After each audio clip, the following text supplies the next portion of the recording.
Let's continue the note 14. Apparent. I don't know. Karen said, okay, British pronunciation of apparent is very different from apparent. But after she gave us this example, I forgot how she pronounced these words in different ways. Yeah, totally forgot, because like I cannot tell the subtle difference when she pronounced this word. Okay, number 15 is very, very important to me. So important.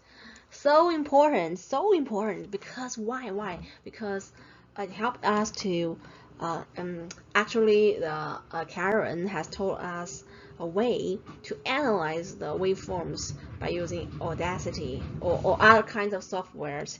And anyway, but previously, like before taking her class, I don't know how to analyze the waveforms. So after I used the Audacity to record what I heard, for example, from maybe record some my sounds, some other people's sounds. I only knew how to like tell the difference of like length of waveforms or the amplitude, but I don't know any more details, and I don't have any more techniques. But here Karen taught us to analyze the waveforms, analyze the waveforms to know the manner, to master the manner of articulation. For example, whether it's stops and nasals, whether it's nasal or whether it's a frictive, or whether it's approximate, or whether it's voiced or non-voiced, voiceless or voiceless. We can obtain this much information just by analyzing and observing the waveforms. So this is really important concept and a technique. Okay, number 16 is a pronunciation about button and bottom. Button, and bottom. Okay, number 17 is the flat lining in the waveforms. So here, the flat lining is not about being dead, because if you are dead, then of course, like your heartbeat wave should be the flat lining. Here is not. It just means no sound. For example, finally I have remembered to provide an example for each note point. Okay, if you want to say my two dogs, my two dogs, like between my and two, it's just flat lining. It's just a voiceless stop, so it's a flat lining. However, between two and dogs, it's a voiced stop. So then it's voicing. There's voicing. So two dogs. So although it's a stop, but you can still see a lot of lines there, because there is a it's still the voicing there. To like the state of vocal folds are still like working, something like that. Unfortunately, I don't have the textbook they are using in the class. So then when they talk about like waveforms like in their textbooks, I have no idea what they are talking about. But I can still guess. I can still figure out a lot of meaning, a lot of information just by guessing. Now I really wish that I can have their textbooks. Okay, anyway, let's continue. So 18 note 18 is like fricatives can produce a lot of noises. Yes. And 19, and she talks about the consonant H.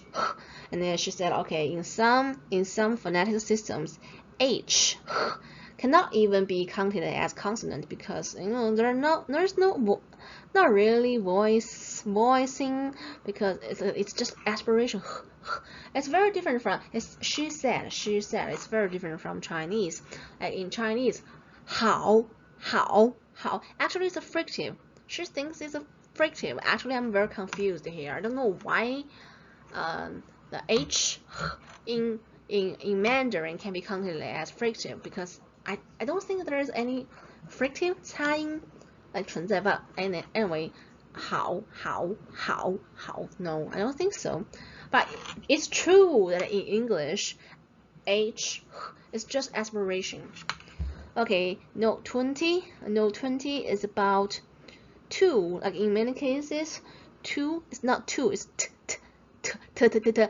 The O is changed as the schwa Okay, 21 fish. Fish 中的擦音小于后面的 sh is fish, fish, fish, right? And 22, note 22 is, okay, now Karen has emphasized the difference between vowels and consonants again. Like for vowels, there is no airstream abstraction. But however, for consonants, there is abstraction of airstream. Now, note 23, like how do we describe or depict the vowels? It's very difficult. You cannot use the similar articulatory descriptions of the consonants as them for vowels, because you can't, just simply can't. However, what you can do is that you can measure 舌头翘起来最高的位置. So you can measure the highest position that the tongue can stick to. Stick to. And you can also describe the shape of the mouth or the lips, two lips. Okay, number 21 is about target. I mean, okay, I think this one I can connect this target theory with my everyday Mandarin speaking experiences.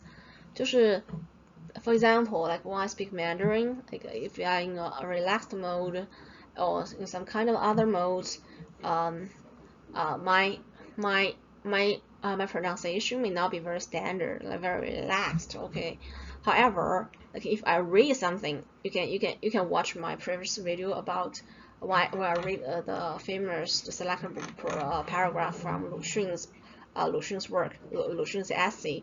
I kind of used a relatively more standard Mandarin to read that one. So which means like in every word probably I'm using the very standard mode, you know, reach the target position for each sound. Okay, after I make this connection, and I suddenly realized that, okay, what Karen taught us in the class probably is very different from what I understood. I think her purpose is like what she meant is actually sometimes in order to make it convenient for the other sounds in the latter part of your speech is pronounced. Oh no, sorry. 就是你可能会迁就后面的音，所以你可能前面的音有些时候不会是特别标准，不会是到一个 target position， 比如说就是单独发那个音应该到达了一个 target position， 就是舌头啊各方面的位置，它其实是这个意思，可能跟我理解的有一点不一样。Okay, number 22, tongue positions of vowels. Oh, this one is really important, but I didn't take all the notes down. And this is also their homework. They have, and Karen told her students to go back home and practice a lot to be familiar with the tongue positions of vowels. And she has also shared some of her experience, like when she learned phonetics, like a long time ago. Started to learn phonetics a long time ago. She found that okay, it's very easy to understand the articulation mechanism of the consonants, but the tongue positions of vowels cut her a lot of time to be clear. Okay, for example, okay, then she raised a lot of examples about the tongue positions of vowels. For example, like front vowels, 前母音, like e, e, e, e. So for all the front vowels, probably especially for E, I think the tongue position is really high. And then she also, of course, shared some knowledge about the vowel position, vowel sounds in the back of the mouth. And she also mentioned, why is E so much higher than U, than Wu?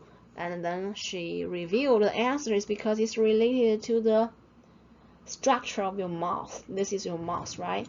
So of course, for the back of vowel, you cannot raise the tongue very high because there's only such limited space. However, in the front, of course, you can reach you can reach the tongue to the higher position. That's why. Okay, that's all for today. See you next time.